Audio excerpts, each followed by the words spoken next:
Hello, World Mythology's class. My name is Adam Darledge, and I will be your professor for this online course. This is the first time I have taught World Mythologies online, so this is going to be somewhat of an adventure for me too, but I've been teaching at Oakton for 11 years now. Can't believe I'm saying that. It's been a long time. The purpose of this video is to introduce myself to you and to go over a few of the syllabus highlights just to get you going in the course and let you know what you can expect from me with respect to video content to go with the rest of the course. So without further ado, I'm going to go ahead and get started.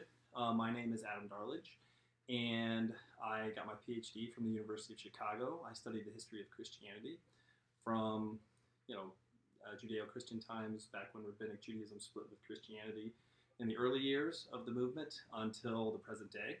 I focused largely on the Renaissance and Reformation period, late 16th, early 17th century in particular.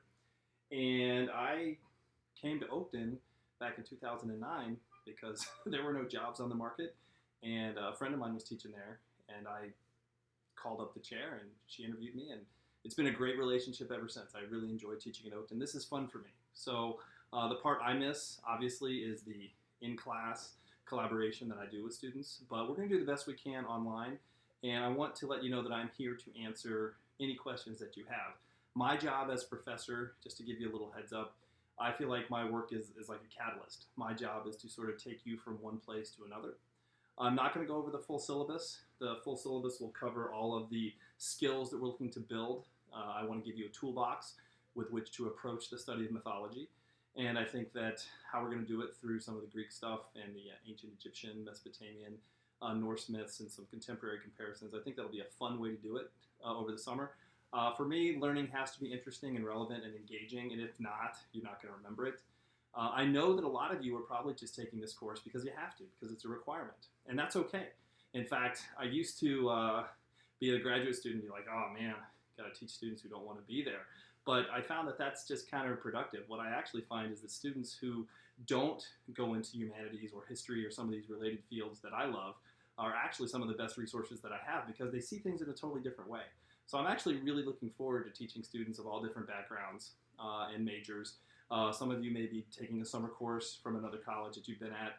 Some of you may be at Oakton, like myself. So that's kind of where I'm at. I know that one of my discussion prompts was about naming. So my name is Darledge. It's a pretty rare name. It comes from the name of the farm in northwest Germany that my family came from. And there was a river that crossed over a bridge, the Ha River, I believe, or the Hansa River. I'm not entirely sure. But the name Darledge came to be associated with crossing place. So a crossing place. And it was funny because the name of the farm is what the people who lived there and worked the land took the name Darledge, the people who owned those farms, the Big Darledge Farm in particular, in the late Middle Ages. That's my last name. Really, just German, Northwest Germany. And my family moved to Indiana in the mid to late 19th century, southern Indiana area. My first name, I thought, was based on the biblical Adam and Eve, but I later learned from my mother that she was a real big fan of Pernell Whitaker, who played the first son, the eldest son on the old 60s and 70s television show Bonanza. So I'm named after Adam from Bonanza, the first son in that story. So, that TV show. So there you have it. That is my name. I gave you a little bit about my background, a little bit about my teaching philosophy. I will say this: I'm a Montessori teacher, full time. I have two programs, an upper elementary and a middle school program, roughly 45 to 50 kids. And I've been doing that as long as I've been at Oakton. I started that in 2009 as well. And what that teaching philosophy has taught me from the Montessori's perspective is that you have to meet students where they are, and you have to make learning interesting and relevant and engaging. If you don't, you're wasting their time, you're wasting your time. I like to have fun. I'm a huge soccer fan. I love golfing. I'm a person just doing my thing, just like you are. So for me, being a teacher of younger ages, but also following my passion for teaching college age, which in fact is what I trained to do, it gives me a unique perspective, and I enjoy the back and forth that I get and what I learn from teaching my older students, my college students, and then what I learned from teaching the younger kids. So there you have it. I do want to talk about the syllabus highlights. Obviously, this is World Mythology. If you're watching this video and you're not registered for the course, great, but you got to be registered for the course. The section, it's 210. Our section is 210 HC2, okay, and Darlage is the name. And let's see here, we've got all the learning objectives, everything you guys can go over. I will say this, we have 4 major units, and the first unit, it will be a combination of theoretical considerations and the ancient Near Eastern stuff with the Mesopotamians and the Egyptians, and that's going to be from June 8th to June 21st. And so on the syllabus, you'll see the readings, you'll see the videos, you'll see some online resources, and you'll see the assignments and the due dates.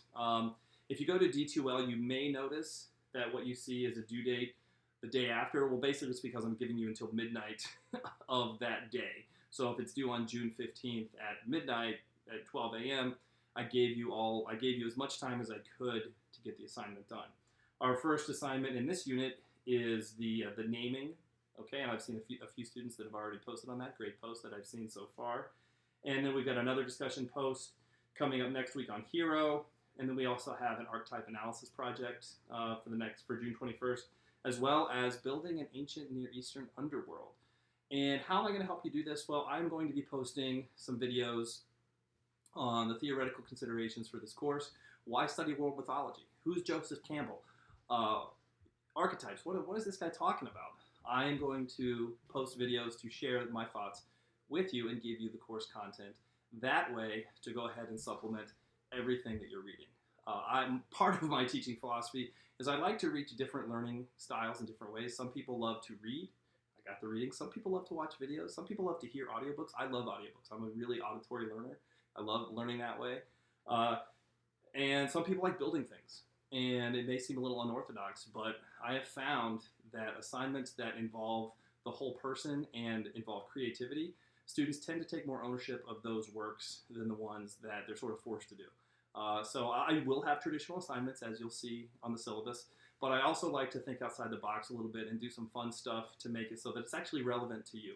If mythology is not relevant to you by the end of this course and you don't understand the big picture of why it's such an interesting and awesome topic, then I really haven't done my job. My job is to sort of share the love of mythology, the stories, the hero journey, the settings, the characters, the plots, all of it, and to really communicate to you that mythology is it's part of the human experience. The telling stories. I often tell my students this in class, and I'll tell you this, the best way to have a world mythologies class is for us to just tell each other stories around a fire outside at night. Listen to the local storyteller or bard come through and tell the stories that speak to us about who we are and where we came from and where we're going and the enemies that we faced, the disasters we survived.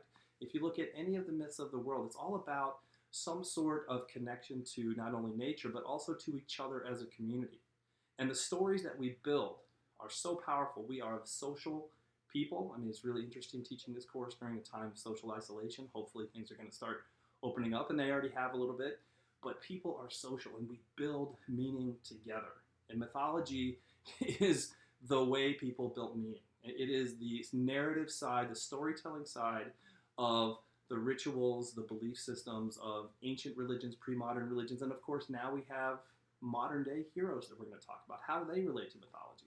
What are we looking for in our heroes? How are we coping with our lives by telling stories to each other and reassuring each other? And also, how are we building up the next generation with stories? What are we teaching them in the stories that we tell them? So humans love stories. Mythology is it's fundamental to the human experience. The study of, well, not the study of, but the sharing of stories, all of the stuff that we do as human beings. So there you have it. I will say that Unit 1 and every unit is self-contained. So this is a very important point. I don't want to go too much over 10 minutes. This is a very important point. I have here that you have, okay, so I have in Roman numeral 8A, in an online course, attendance and participation are measured primarily through discussion posts and work completion.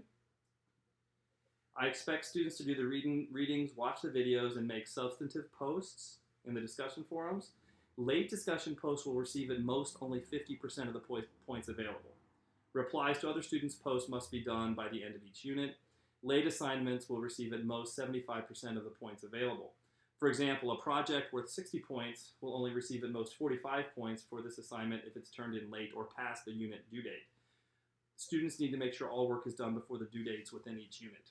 So the reason I'm doing this is I really want to emphasize to you the importance of getting your work done on time within the 2-week units. That is really, really important because they build on each other, but you also want to have that sense of accomplishment. You want to be done with the work, you want to be able to build on it, and you want to move on to the next thing. There's nothing worse than having students at the end of a semester come to you and they're overwhelmed and they don't, how am I going to finish all this work?